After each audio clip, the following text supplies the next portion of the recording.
Hey guys, it's Alison Creamer here, and we are listening to Conversations with Creamer. Today I have a very special guest.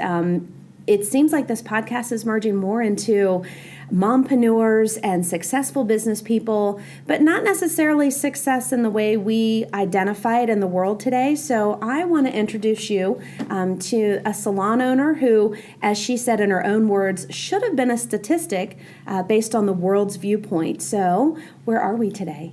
We are at... Hi, Alison. Nice to be here with you. My name is Amanda Parsons, co-owner of Simply Chic. My father, Randy Bullard, is my co-owner and a successful business owner in every right. So here we are almost 7 years later, and again, success, the definition for me has changed in the past 7 years. Yeah. Our pre-conversation, you really hit the nail on the head when you say, you tell people that you're a business owner and you kind of give a little bit of your backstory, which we'll go into just a little bit. But success is lifestyle and happiness as well as monetary. Absolutely. So I would love for you to tell people how you got started in the salon business, but more so, how did you juggle it with what you interpret as a worldly statistic that said you should have never been able to be successful? Absolutely. So, number one, life's made up of choices, and some are self-induced and some are circumstantial. And I was a young mom. I had 3 kids by the age of 24, so my trajectory was going to look a little different than most people my age. It wasn't go off to school. It wasn't work your way up the corporate ladder. It was survival. But fortunate enough for me, I had seen great examples of work ethic. But I also had that victim mentality of, why me? This wasn't the way I planned it. Yeah. So, long of the short, I got into hair because, truthfully, it was not going to take as long as college, and I would probably be able to support myself on a shorter time frame. So I gave it a shot, and I'm glad I did, because I learned that it's not just a job. It becomes relationships with people. It becomes inspiring people. It's this whole journey of learning and meeting people that are from varying backgrounds and demographics and social status. So as far as that's how I got into hair. I won't say I always dreamt of it or that I longed for it. I wanted my fairy tale was, I'm going to marry a man who makes enough money to support me, and I'm going to stay home. And that's what I wanted to do, and I wanted to help women and children who had been in bad situations. But that is not what came to fruition. But God had a different plan, and He's used this plan to help me grow and to help me reach out to those around me. I love the fact that you went from woe is me to wow is me and changed your mindset. Even though it wasn't the life plan that you had in your mind laid out for you, you now have a storefront. Some salon owners or some hairdressers just have a booth. So you've actually really catapulted into, we'll say, the idealistic dream for a hairdresser. You own a salon. Right. Well, I had an opportunity, and that's what it comes down to. You have to take your opportunities and not be scared. One thing that I had in my favor is I've always been a hard worker. I've worked since I was 15 for my dad's company, right into anything. I worked at a pizza place. I worked at a jewelry store. I even did the Santa pictures, back in the day.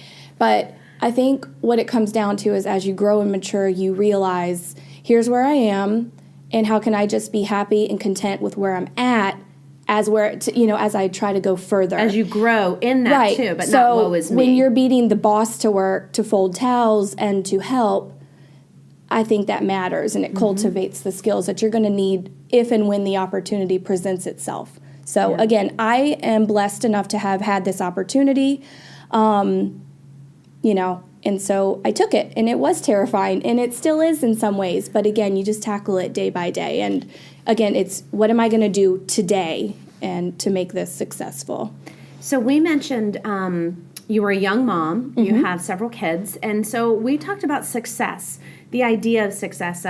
I love the story, the book, The 4-Hour Work Week, because success is defined in many different ways for many people. And I sometimes get caught up in real estate success and comparing myself to, oh, this person is top over here and they're the best on this one and the best on that one, and I better scramble over there to become the best. And I think sometimes we have to go back and look at what our definition of success is. And I've come to realize, just like you said, it's being able to take time to do the things that matter the most to you, instead of always just having to work. It's not about a checkbook account. And I love that you recognize that your value or your value in success is being able to be a mom. And don't get me wrong, I mean, at first you do have to put in the hours, as you know. You can't just... Oh, yeah, 5 years of all the way to the wall. And then about year 7 to 10, it started plateauing. Right, of course. You have to do the hard work first. Pay your dues. Pay your dues, but...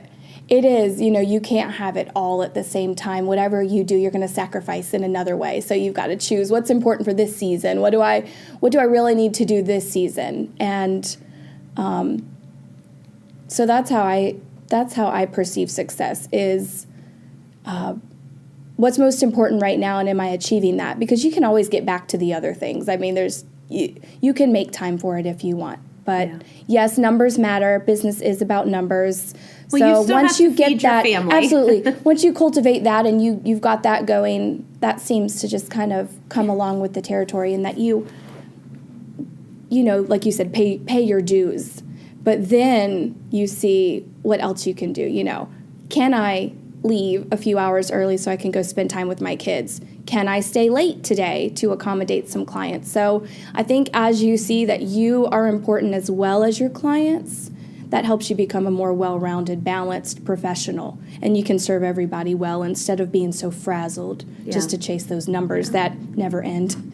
So your salon is adorable. Thank you. I definitely hope that people listening to this, if they're looking for a change, or they want somebody instead of the $5.99 haircut, that don't a great haircut for $5.99. Exactly, which we know is kind of interesting. But those people are building their platform, absolutely. So we don't want to shoot That's right. them. No, absolutely. But you're located off of Princess Anne Road near the new Centera complex? Right, so I am located in between South Plaza Trail and Salem Road. I am near Menino's, which seems to be a pretty popular place. So I always use that as a landmark. Yeah. And you have quite I'm assuming after 8 years, a good established clientele. 7 years? Yeah. Hey, wait a minute. We're speaking wisdom. We are going to be on the 10-year, 20-year mark. But there's another thing that you do. You do serve at your church? Absolutely. Yeah? Absolutely. So faith-based and understanding what family-based. That brings. That's who I am, and you can't separate the two as hard as you try. Yeah. Who you are on the inside should come bubbling out into the outside, and I think if, I could be honest, that is the pinnacle of my success, and I say that in quotations because, again, success to me is being able to balance and be present in numerous things, not just my business. So yes, I do serve heavily at my church. Our church is called Reignite. We meet at Princess Anne Middle School, and we've been meeting for about a year and 4 months. So that's exciting. It does come through. That's at the end of the day, haircut's the least of what I do. The relationships I get to build, the people I get to love on and serve is really what I can, consider success.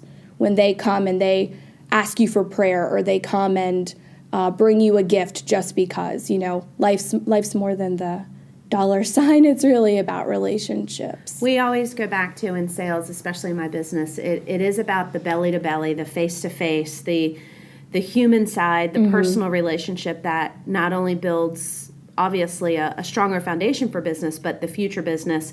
But that is part of success too. Like you said, when people come in and they're happy to see you, and they're excited and they're gracious, and they reward you, whether it be with a big smile and a hug or an actual gift. So, well, you are very inspiring. I love the fact that you took I should be a statistic, woe is me, and made it into a wow is me. Well, and another thing, too, I would say is celebrating other success and not worrying about what everyone else is doing because you're not everyone else. Yeah. That definitely has helped me because back to the woe is me was, I should already have this, I should be doing this, but here I am stuck because of choices I've made. Yeah.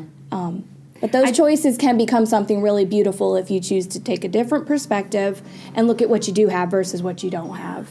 It's hard to compare. I hear some people, women, or we'll say individuals say, I would love to have that husband or that husband. And I'm like, but you're not that wife. That's right. You can't You have never know both. what the price is for the successes others have, and that sometimes can be misleading. Yeah. Well, if I had a business or if I had that husband, you might not be equipped for that business or that husband. Yeah. So, Well, that is time for our podcast. Thank I really you. appreciate the conversation. I Appreciate definitely your time. hope that you inspire somebody listening to this that has been in the woe is me and think, you know what, I'm done. Yes. I'm going to stop this and I'm going to put my goals and dreams into paper and I'm going to act on them. So that's right.